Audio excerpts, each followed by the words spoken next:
Hello, dear, beautiful, wonderful world.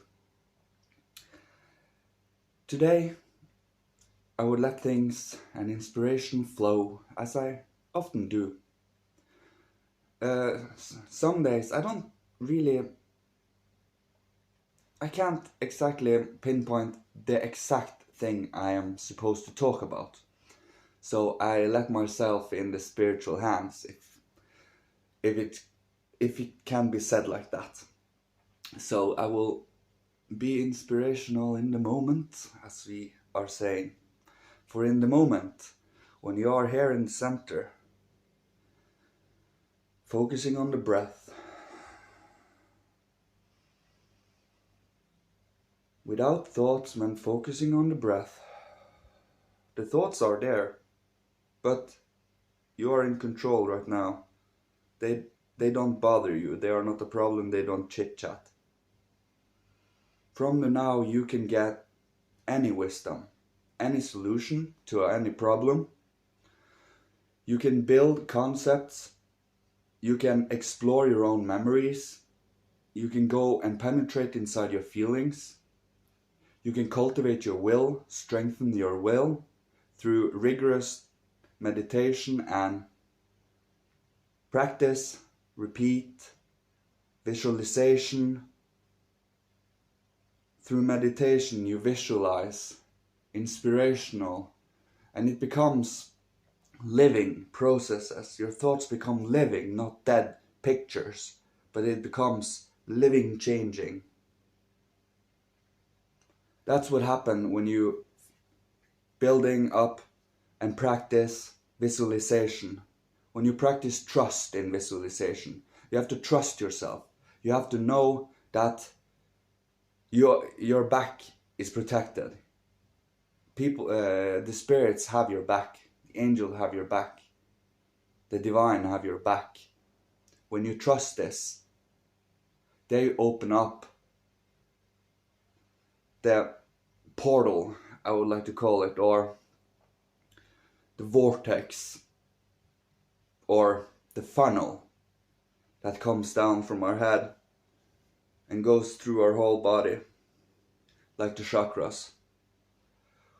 Of course, we are operating, at least we are supposed to operate from the heart, where everything stands from moral and ethic grounds.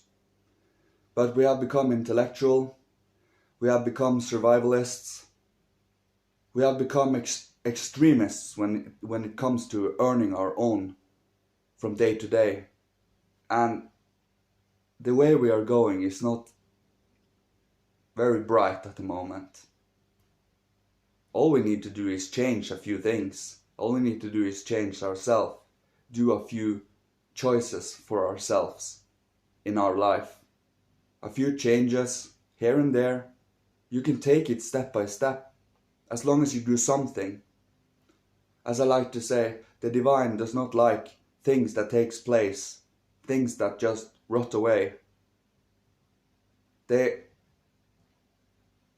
sickness is filling up when you are stagnant. When you are completely still, you are not getting anywhere, you're feeling everything is meaningless, and you are not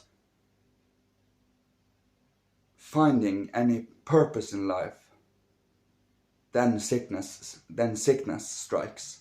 Sickness fills your body because you don't have any purpose, you don't have any strengths or wills or the divine spirit inside you anymore. You don't know anything, you're empty, and inside that emptiness comes a lot of sickness and disease.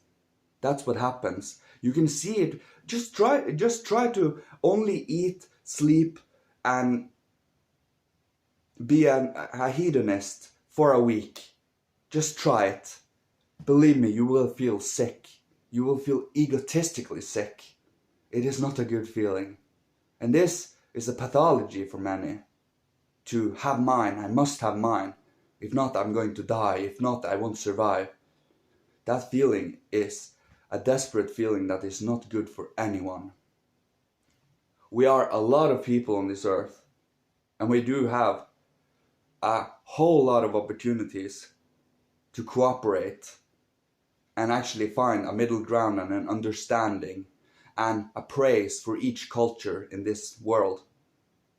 But instead we are focusing on which country is the best, which country can gain the most money, which country has the most land, which country has the most control of their population, how much do the nation prosper.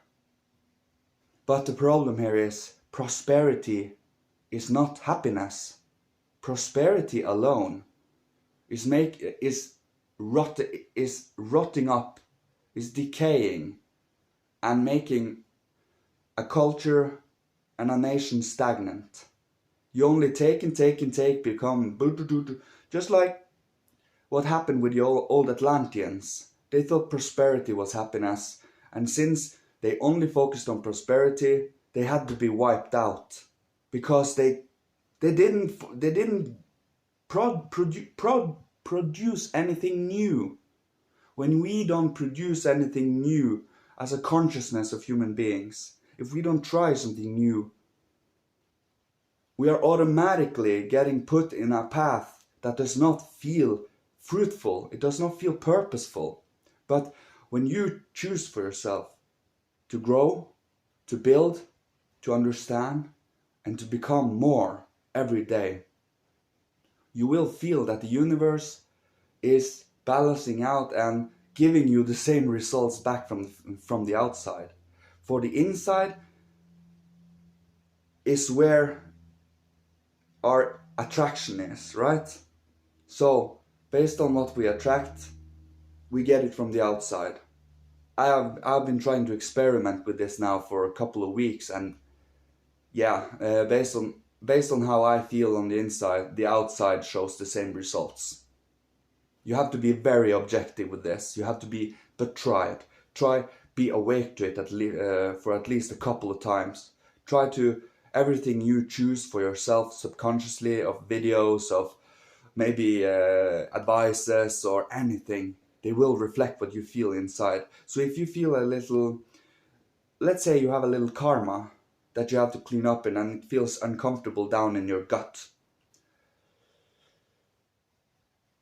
When you are aware of that gut feeling and you are trying to watch something to get away from it, in a sense, it will become worse because you say, hello, you haven't dealt with it yet, you haven't understood this yet, you didn't learn from this yet.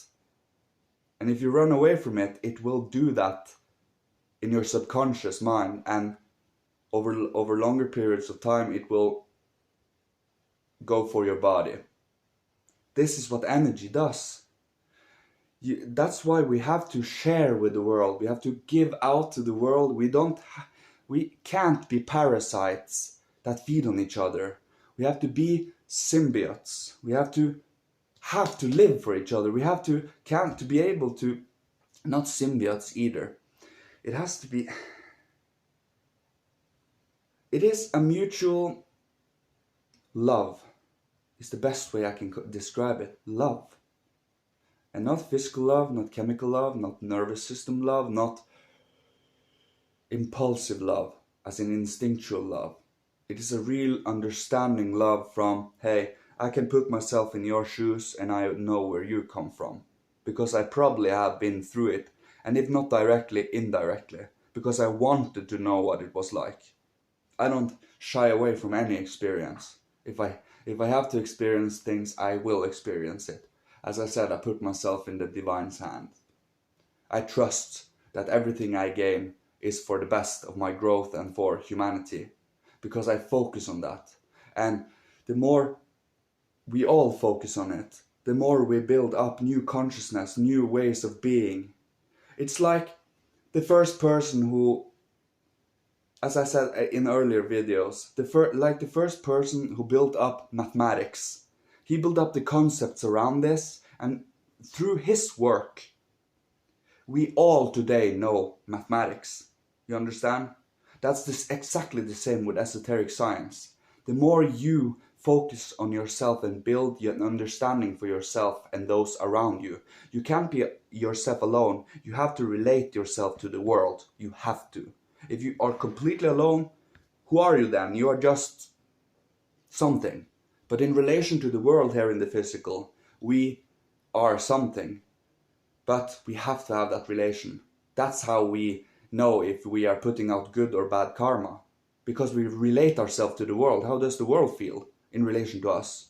And in relation to our choices, right? That is what I want to have to say today. It was really fun. It was a fun energy I had today. So bless everyone. May the divine hierarchies, Godhead, Christ, Yahweh, Michael, and all the ascended masters guide us and bless us on this path of evolution and change and love. Goodbye.